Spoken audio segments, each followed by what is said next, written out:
జనసేన ఆవిర్భావ వేడుకలను ప్రతిష్టాత్మకంగా నిర్వహించాలి. మనోహర్.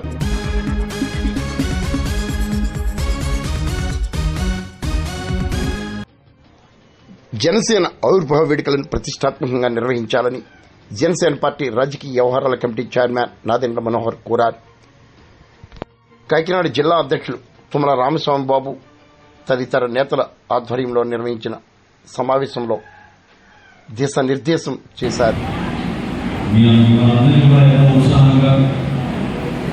జగన్ రెడ్డి ఇన్ఛార్జిగా ఉంటూ పార్టీ కోసం